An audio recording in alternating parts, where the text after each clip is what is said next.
नमस्कार, मैं ब्रह्मा जी भक्त आप सभी को बताना चाहता हूं कि अगर अमित शाह 11 फरवरी 2024 को रात 3 बजे तक नहीं जगे होते तो नीतीश सरकार गिर जाती। यह निश्चित है कि बहुमत साबित नीतीश जी नहीं कर पाते, लेकिन जब उनको स्पष्ट हो गया कि यह सरकार बच जाएगी, विश्वास मत प्राप्त कर लेगी, तब उन्होंने जाकर वे सोए। नहीं तो वे राजनीति के चाणक्य माने जाते हैं, बीजेपी के चाणक्य माने जाते हैं। उनके कारण यह विधानसभा में नीतीश सरकार ने विश्वास प्रस्ताव पास किया। तो आप जय हो ब्रह्मा जी चैनल पर आएं और जानें कि कैसे 11 फरवरी 2022 की रात तक नीतीश कुमार की सरकार को बचाने के लिए बीजेपी के चाणक्य कहे जाने वाले ये अमित शाह जगते रहे और जब स्पष्ट हुई तब ही जाकर वह सोए।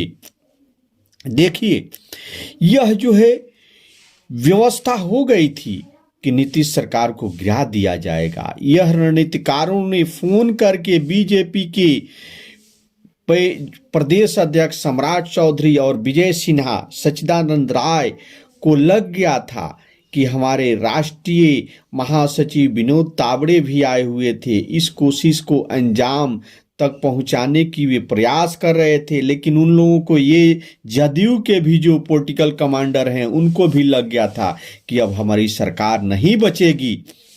तो सभी को स्पेशल ड्यूटी दिया गया केंद्रीय गृह मंत्री के द्वारा, बीजेपी के राजनीतिक के चाणक्य कहे जाने वाले अमित शाह के द्वारा स्पेशल उन लोगों को ड्यूटी पे लगाया गया, जिसमें यह नित्यानंद राय, ऋतुराज सिन्हा और विनोद तावड़े को एक तरफ लगाया गया। इतने सारे मशक्कत करनी पड़ी।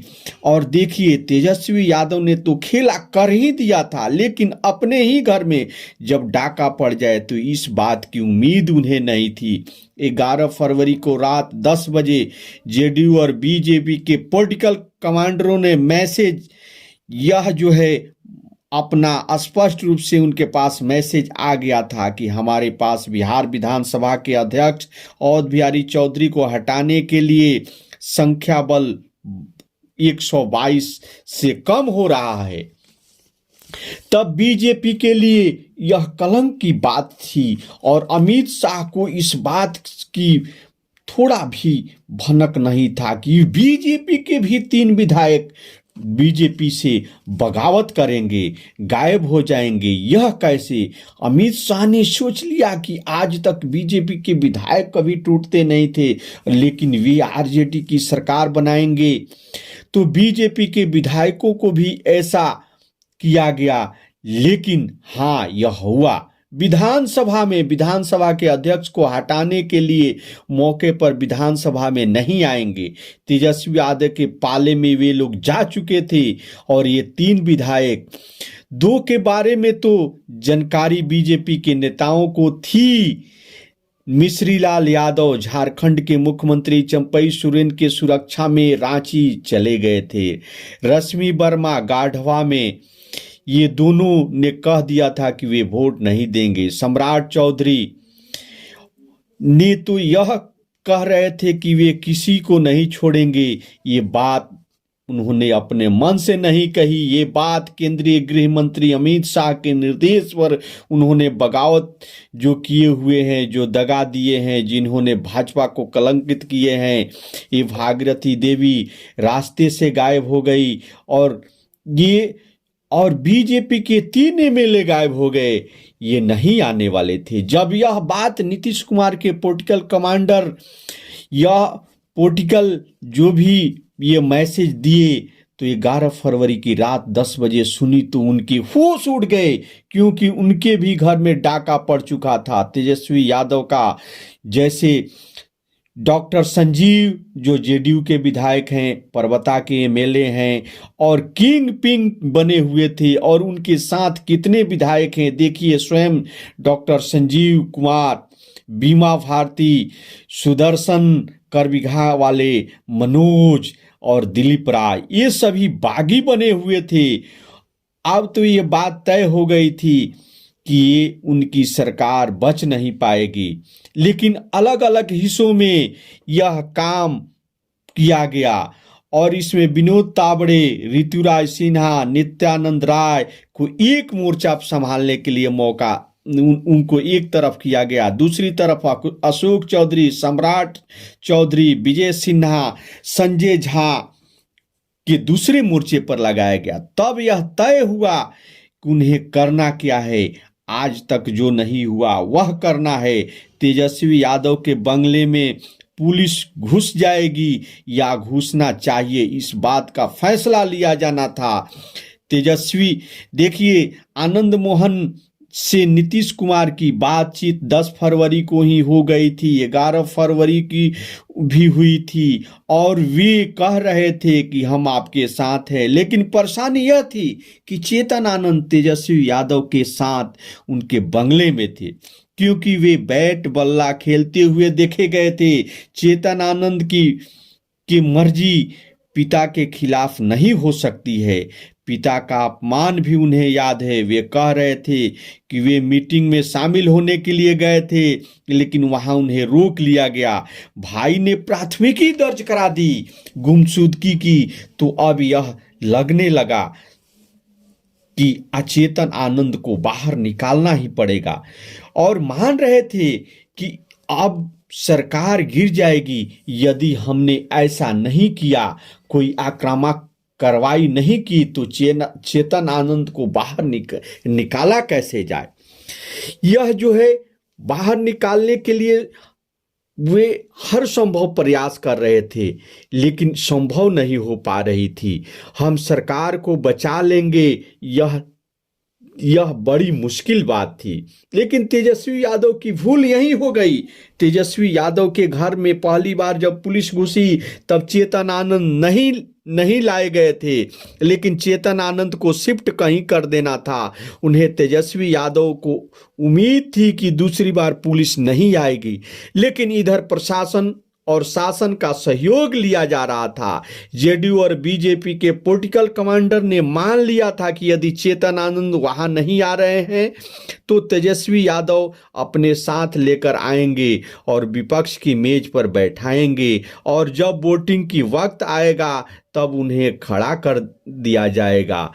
तो रात के 2 बजे तय हुआ कि पुलिस दोबारा तेजस्वी यादव के घर घुसेगी और चेतन आनंद को बाहर निकाला जाएगा। यही हो गया, चेतन आनंद को बाहर निकाला गया। वही तेजस्वी यादव की हार हो गई। उनके जो विधायक थे उनके भीतर और जेडीयू के जो विधायक थे जो साथ देने वाले थे उनके भीतर भी खौफ पैदा हो गया। उधर डॉक्टर संजीव किंगपिंग बने हुए थे बख्तियारपुर के पास एक फार्म हाउस में। वहां जेडीयू के सभी नाराज विधायक को रखा गया था। इस लोकेशन की तलाश भी अशोक चौधरी ने कर लिया था। मनोज यादव जो विजय चौधरी के साथ मीटिंग में मौजूद थे, उन्हें चाणक्य होटल पहुंचना था, लेकिन चाणक्य होटल पहुंचने के बजाय वे फार्म हाउस पर चले गए।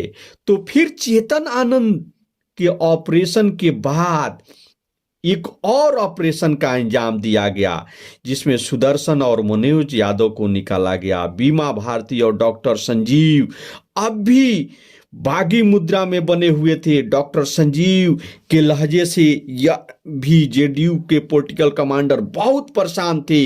वे क्या कह रहे हैं, ये जेडीयू के जो पॉलिटिकल कमांडर थे वे उससे हस्तरप थे। अब देखिए, नीलम देवी, प्रहलाद यादव, सबसे बड़ा झटका तो तेजस्वी यादव को प्रहलाद यादव ने लगा दिया। नीलम देवी नहीं आई थी, लेकिन नीलम देवी के संपर्क में डिप्टी सीएम विजय कुमार सिन्हा थे। नीलम देवी के ऑपरेशन को अंजाम देने के लिए विजय कुमार सिन्हा ने दिया और उसमें उनके साथ अशोक चौधरी की भूमिका रही। तेजस्वी यादव को लग गया था कि नीलम देवी कम होने वाली है, लेकिन जेडीयू और बीजेपी के विधायकों को लेकर मान रहे थे कि हम अवध बिहारी चौधरी को हटने नहीं देंगे। तो खेला बड़ा हो जाएगा। डॉक्टर संजीव आते, बीमा भारती आती, सुदर्शन आते, मनोज यादव आते और ये सभी लोग नीतीश कुमार के विश्वास मत के पक्ष में वोटिंग नहीं करते।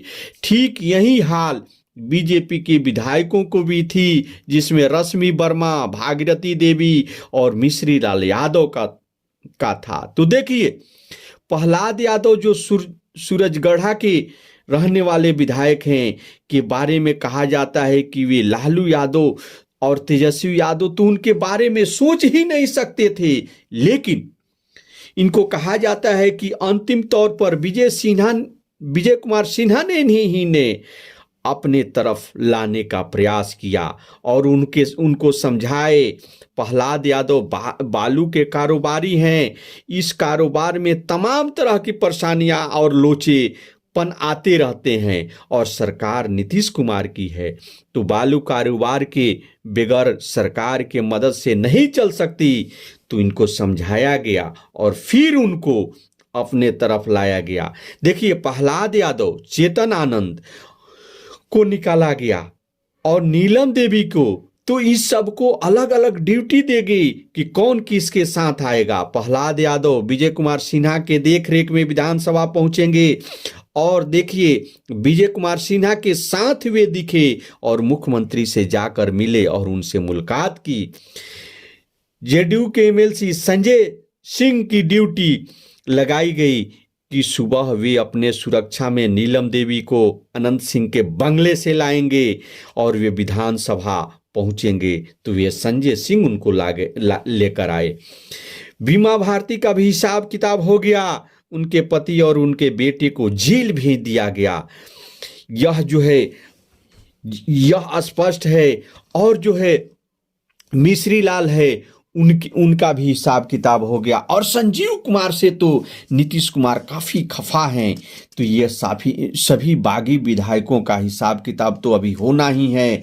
लेकिन अमित शाह अगर जे नहीं जगे होते 3 बजे रात तक, तो नीतीश सरकार नहीं बचती, स्पष्ट था। खेला तो बड़ा हो ही गया था। तो आप हमारे जय हो ब्रह्मा जी चैनल पे आए और राजनीतिक घटनाक्रम को भी जानते रहिए। जय हिंद, जय भारत।